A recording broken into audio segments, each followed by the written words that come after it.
homeless people to City Hall. Yes. Listening to them and having that one-on-one experience with these individuals. Let them tell you about their life stories.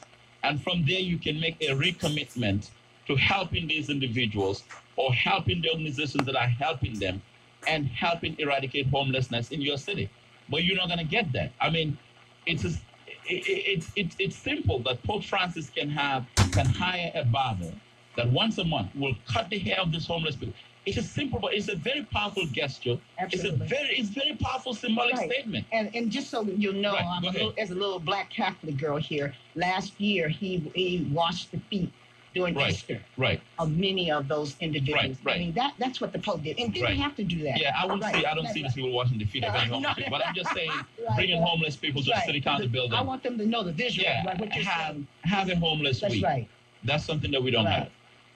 You know, and I think it raises a lot of questions. Raises a lot of questions in terms of folk who are asking for our vote, asking for us to support them, asking us to send them to Lansing when they might not even make it over to the east side of Well, asking them to be in City Hall. I mean, let's go to downtown. City Hall. Yeah, City Hall. Let's go to Tony. Tony has a question or comment. Hey, how you guys doing? We're good. I wanted to chime in on that comment about the guns in schools and whatnot. Go ahead. I just think that conversation about having guns in school is kind of a non-starter because we had guns in the school. There was a cop at the Parkland school, but he didn't go in. So guns, So guns don't make anything. And the argument is just a red herring by the NRA to get more guns moving. I think the adult thing to do is to try to actually address why is it when somebody gets frustrated in America, they feel the only way to rectify their frustration is building a place and to go shoot it up. And not just with that, like with our personal community problems here in Detroit. Mm-hmm. Why is it when I get in an argument with my neighbor, we have to shoot each other? Why don't we go fight in the street? Or why don't we go have a dance off or a rap off or whatever? Mm-hmm. You know? Why is it? What is it about our American culture? Because it seems to be a more so an American problem. What is it about our culture that makes it that when we get frustrated, we got to kill somebody? Is it all the John Wayne and Terminator movies, some rap music?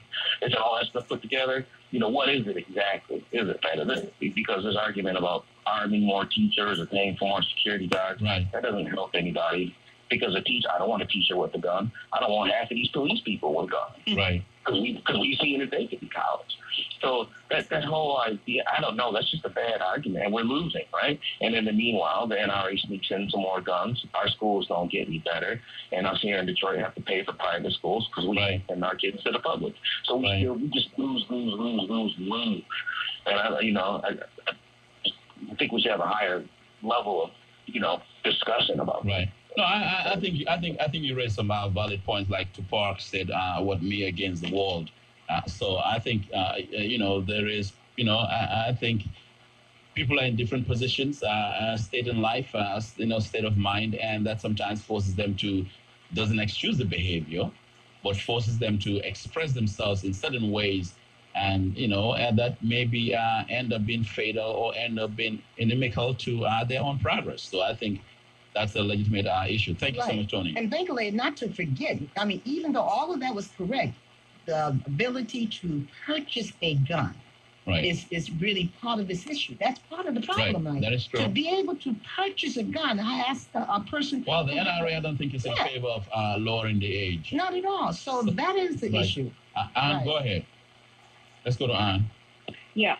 Hello? Yes, go ahead. Yeah. Hi, Bankley and guests. It's funny. We're just now coming up on the 19th year anniversary of Columbine. Right. And now, one thing I hope people recognize is that these mass murders do not happen in black communities. That's usually murders are done with handguns, as opposed to the white areas are where these mass murder/suicides are happening. Right. And there's a Dr. Peter Breggin, Breggin, has been writing about this for years. He's real high up in the NIMH. He gave lots of lectures out in L.A. back in the 80s. Okay. Somehow the media does not pick this up, and they're not talking about the dangerous psychotropic drugs that the pharmaceutical companies are putting out, which are antidepressants, which lots of young white males are exposed to because their families are, primarily more affluent, can afford psychiatric help, okay? This is one reason why most all these things that have been happening over the last 20 years have been done by young white males. And I don't understand why, if I know this, why the media doesn't get on the bandwagon and start putting pressure on the pharmaceutical companies to start producing safer drugs. I mean, look at the black. So you're saying this is I see where you're going. You're saying there's well documented research that connects this to drugs, right? Yes. Right. I mean, it's been. I mean, I know several people that I knew in LA. We all knew about it back in the 80s. Right. And the media will not talk about it, and I understand why.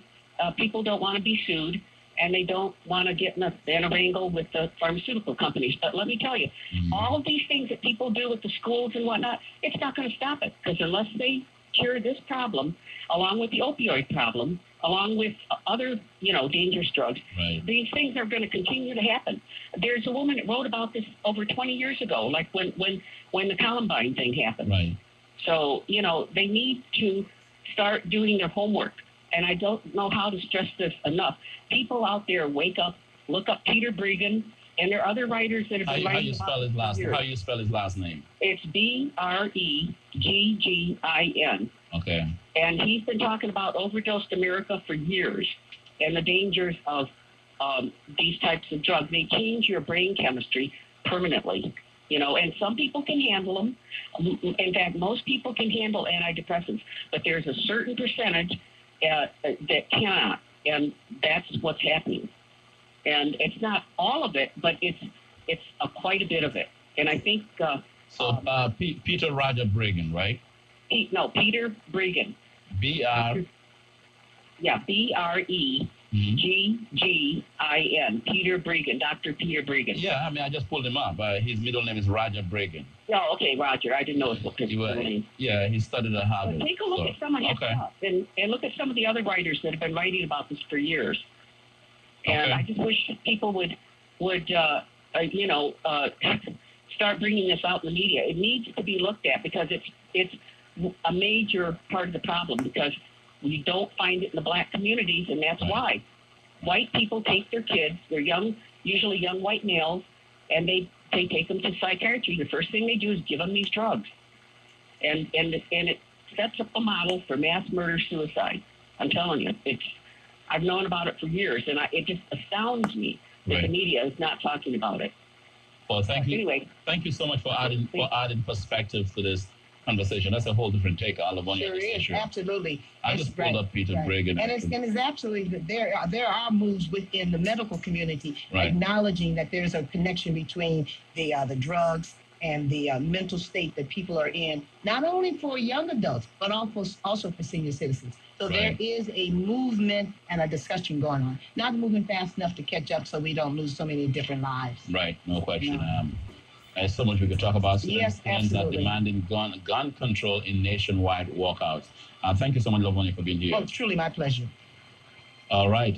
These machine politicians. Right. But the good news today is that we're looking at the media showing that students I just want to give you guys an idea. Between the ages of 14 it's ratings. It's ratings. It's also ratings. It's about ratings, but the students decided to make a difference in their lives before the media showed up. Unfortunately, is on the tails of a disaster, a murder of 17 people at a school. Will we make a move in terms of NRA? Will there be any legislation change in Washington or here in Lansing? Will this make a difference? We'll have to see. Yeah, we'll cross our fingers. Thank you so much. Thank you to our listeners for tuning in every day, Monday to Friday, here at 12 to 2 p.m. Eastern Standard Time, and hanging out with us on Redline. We deal with the facts and informed, authoritative opinions here. That's what matters. That's why this platform remains fearless and independent. Give you a different perspective. Unlikely conversations you won't hear anywhere else. Thank you so much for being here and for tuning in every day. Have a great day.